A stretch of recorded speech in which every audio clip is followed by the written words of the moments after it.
Assalamualaikum warahmatullahi wabarakatuh. Waalaikumsalam warahmatullahi wabarakatuh. Sebelumnya perkenalkan, saya Abdul Ghani, Prodi PPSIB Angkatan 2019.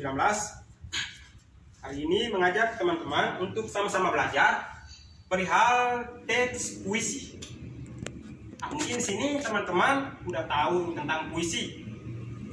Namun puisi sendiri ada ciri-cirinya, ada poin-poinnya yang harus kita pelajari. Di sini saya mengajak teman-teman untuk memahami puisi secara mendalam begitu. Perihal puisi sendiri, mungkin teman-teman paham tentang puisi, yaitu salah satu karya atau salah satu tulisan yang mana yang dirasakan oleh sang penyair atau sang penulis sendiri, yang dimana dia merasakan sesuatu hingga akhirnya dia menggambarkan sesuatu itu melalui tulisannya. Disitulah kita sebut puisi. Pun ada beberapa jenis-jenis puisi. Teman-teman, mungkin teman-teman pernah mendengar jenis-jenis puisi, misalnya puisi naratif, puisi yang menggambarkan tentang romantisme, tentang keresahan. Terus ada juga puisi-puisi lirik, contohnya elegi yang menggambarkan pesona alam atau lingkungan. Juga ada puisi yang tentang puisi jenisnya itu puisi deskriptif, yaitu puisi yang menggambarkan tentang satir atau kritik sosial. Dari 3 poin itu nanti kita sama-sama belajar, mulai dari puisi naratif, lirik, dan puisi deskriptif.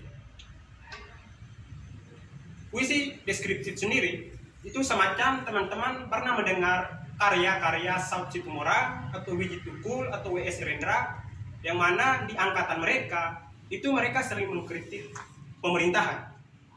Dalam arti melalui tulisan mereka mencoba menggambarkan situasi atau keadaan di tahun 55, 65, 98. Situlah karya-karya mereka dijadikan puisi dikarenakan tulisan-tulisan mereka itu mengandung poin-poin satir atau sindiran.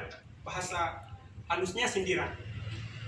Ada juga puisi lirik, puisi romansa atau puisi yang menggambarkan tentang angkatan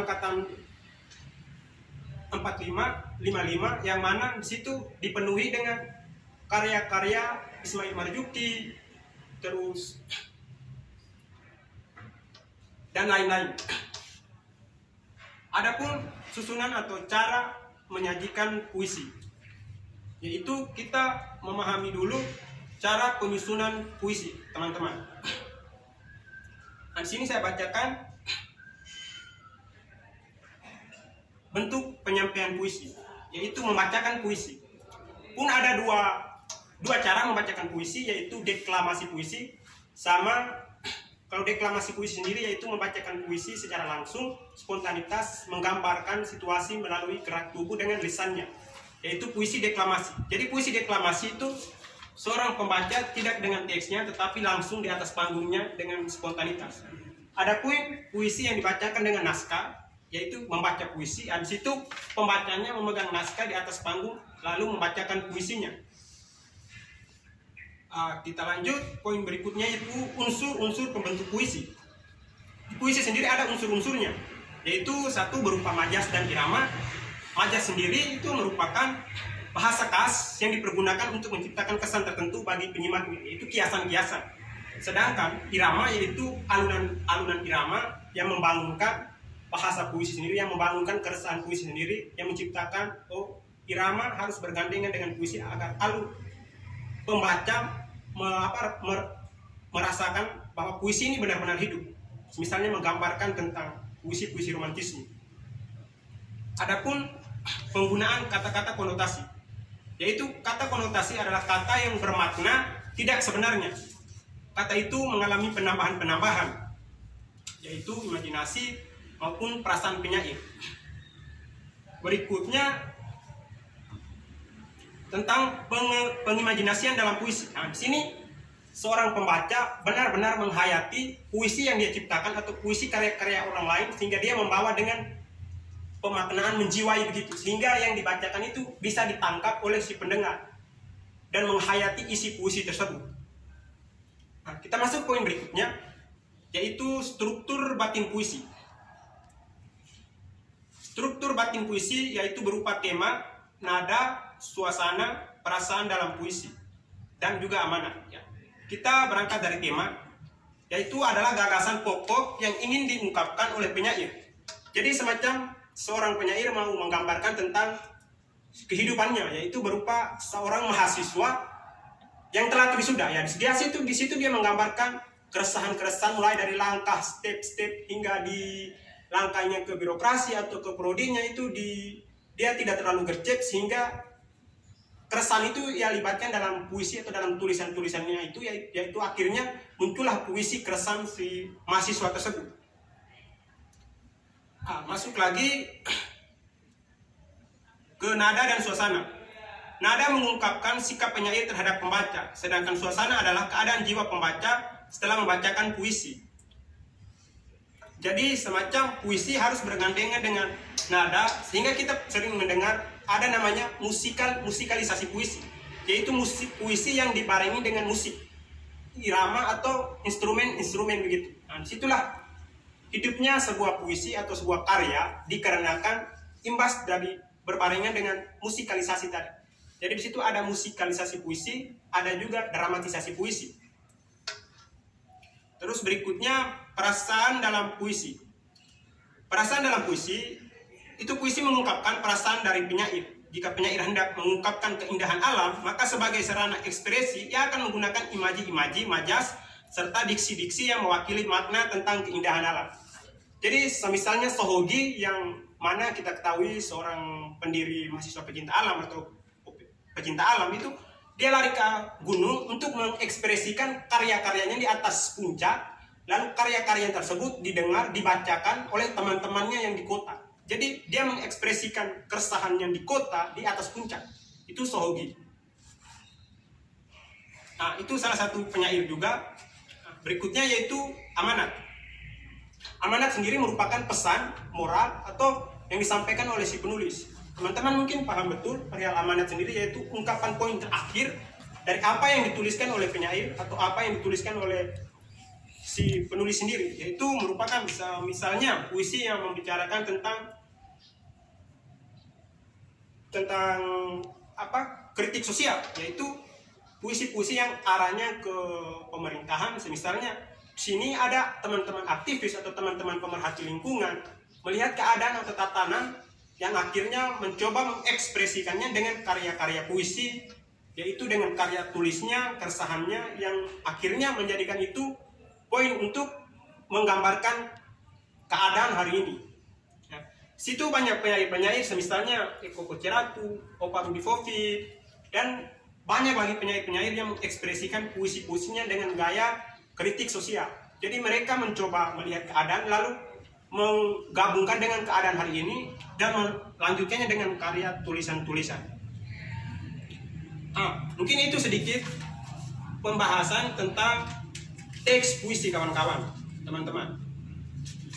Saya beri waktu untuk teman-teman menanyakan atau memberi masukan atau mencoba melanjutkan materi hari ini, yaitu teks puisi. Saya kembalikan. Ayo teman-teman.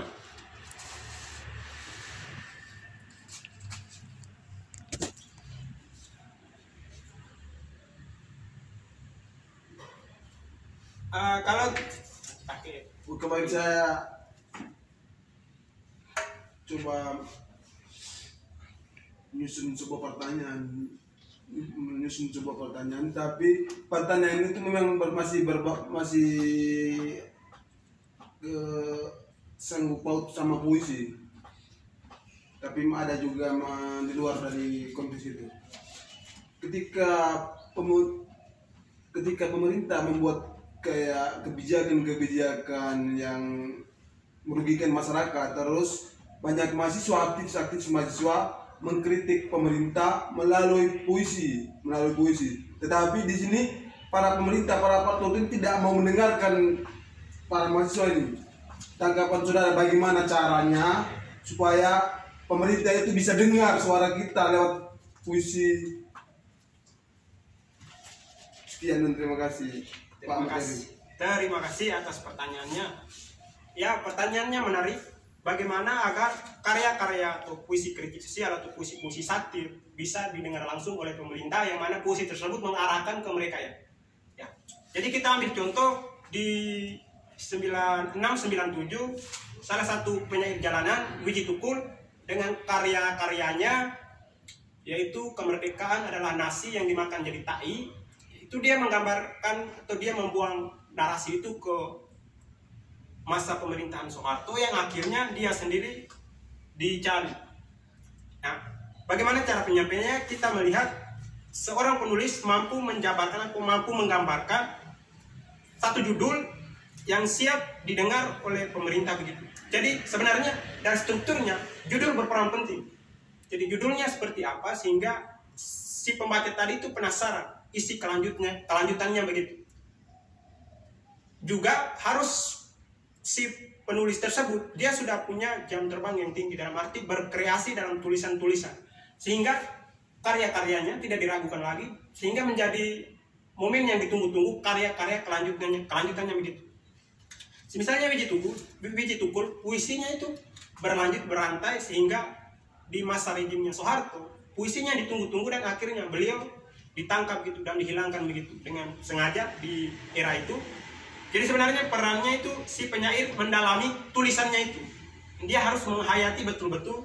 Dia juga harus berperan dalam situasi tersebut dalam arti seumpama ada penggusuran di suatu tempat. Nah, si penulis ini harus berada di titik itu sehingga dia melihat keadaan tersebut dan dia mampu menggambarkan sehingga puisi yang dia lahirkan itu bisa dihayati gitu. Kebalikannya kita melihatnya melalui monitor, melalui media saja, otomatis karya-karya kita tidak terlalu menusuk ke para pembaca atau para yang ingin mengambil puisi-puisi kita. Jadi peran pentingnya kita juga harus terlibat dalam situasi tersebut dan menggambarkan dalam situasi di situ juga tersebut. Jadi tidak harus di kos, di rumah, sehingga kita melihat di televisi, di berita, lalu kita gambarkan. Nah, situ masuk yang kita pahami yaitu puisi yang bergenre satir tadi. Saya kembalikan. Berarti tadi Pak Menteri katakan bahwasannya itu yang poin penting dari puisi itu dari temanya, judulnya. Ya, dari judulnya. Jadi berarti yang poin pentingnya isinya tidak terlalu poinnya itu judulnya itu bisa ketika pemerintah dengar judulnya itu mereka kayak ketakutan gitu. Betul sekali. Kayak rasa penasaran, oh judulnya kayak gini, apalagi isinya kayak lebih mematikan lagi. Berarti judulnya yang paling pertama itu yang paling pentingnya itu judulnya. Mungkin saudara siswa baru saya ini lanjut. Oke. Kalau lanjut di sini saya ada beberapa lembaran. Mungkin ini menjadi tugas rumahnya teman-teman. Jadi di sini saya susun macam-macam puisi. Teman-teman coba menggarisbawahi. Jadi ini semuanya menggarisbawahi jenis-jenis puisi naratif, puisi lirik, dan puisi deskriptif. Jadi di sini ada beberapa puisi. Nanti kawan-kawan coba menggarisi mana puisi deskriptif dan penjelasannya, mana puisi lirik dan penjelasannya, dan mana puisi naratif dengan penjelasannya. terima kasih. Baik, mungkin materi kita sampai dengan hari ini saja karena ada kegiatan-kegiatan berikutnya dari teman-teman dan juga saya. Mungkin saya akhiri kegiatan ini. Mungkin saya izin mengabsen teman-teman atas kehadiran di tanggal 31 Januari 2023. Kamil Ahmad. Hadir Pak. Yusril Amalein. Hadir Pak. Oke, semuanya lengkap. Nah, sebelum kita akhiri kegiatan ini, mungkin kita menundukkan kepala sejenak, mengucapkan rasa syukur atas kegiatan pada sore hari ini. Nah, mungkin kita berdoa menurut agama dan keyakinan masing-masing. Berdoa dimulai. Ya Tuhan, lancarkanlah kegiatan kami hari ini. Berilah kami manfaat. Amin.